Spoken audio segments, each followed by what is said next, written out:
Bismillahirrahmanirrahim. Assalamualaikum warahmatullahi wabarakatuh.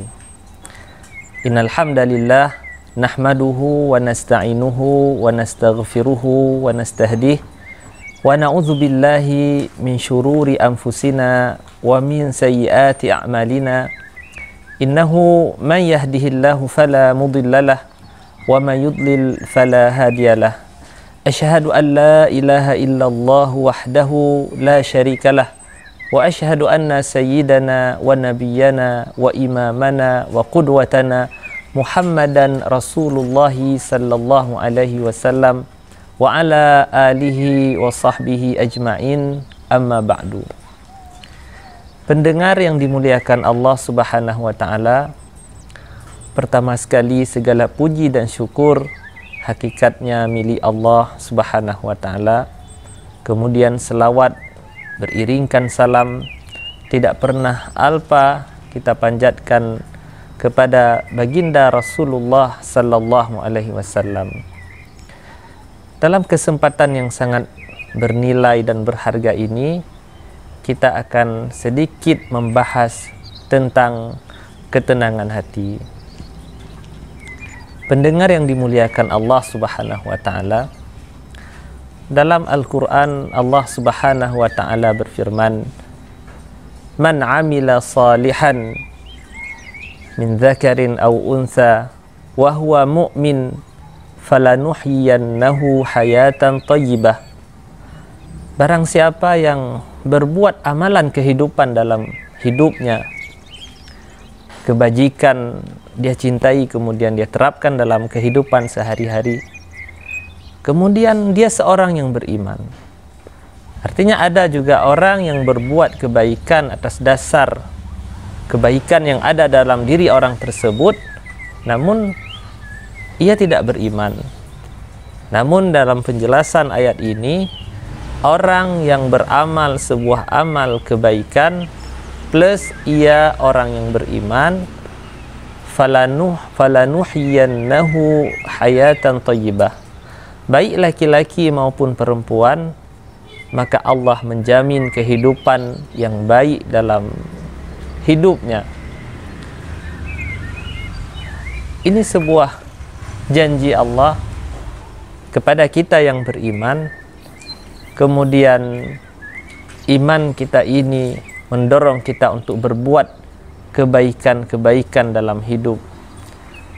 Amal yang saleh ini hakikatnya adalah segala sesuatu yang disyariatkan oleh Allah Subhanahu wa taala, baik perintahnya kepada kita mukallaf maupun larangannya terhadap hal-hal yang tidak boleh kita kerjakan dalam kehidupan ini.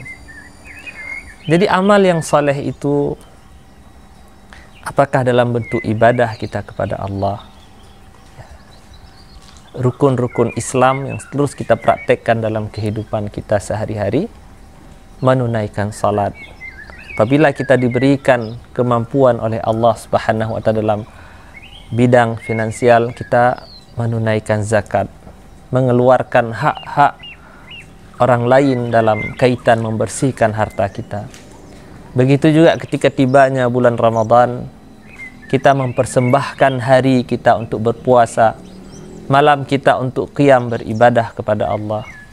Diberikan, dikaruniakan oleh Allah harta yang lebih, kita mampu azad warihlah, ada bekal dan perjalanan yang memungkinkan kita untuk menunaikan ibadah haji, maka kita pergi menunaikan rukun Islam yang kelima tersebut.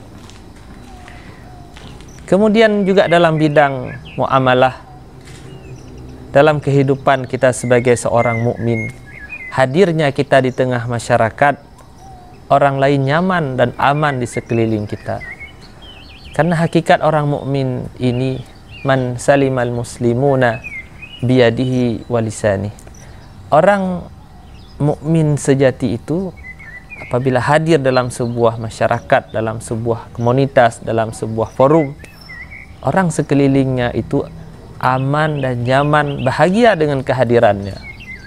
Ya. Begitu juga dalam bermasyarakat, tetangga kita bahagia, senang dengan kehadiran kita. Masyarakat kita bangga, senang dengan kehadiran kita.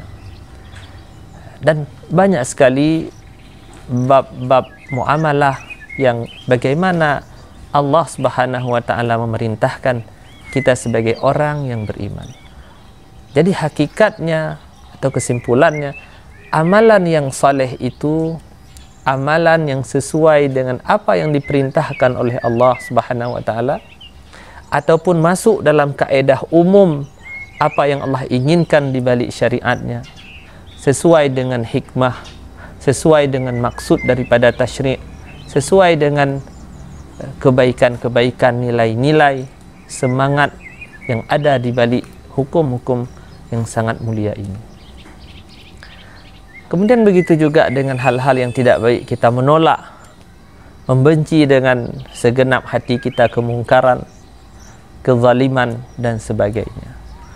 Jadi orang yang beramal saleh dalam kehidupannya, ya, mengikuti semua petunjuk-petunjuk Allah dan Rasulnya, mencintai kebaikan-kebaikan yang disampaikan melalui lisan para orang-orang alim, para ulama, para guru-guru kita dalam kehidupan.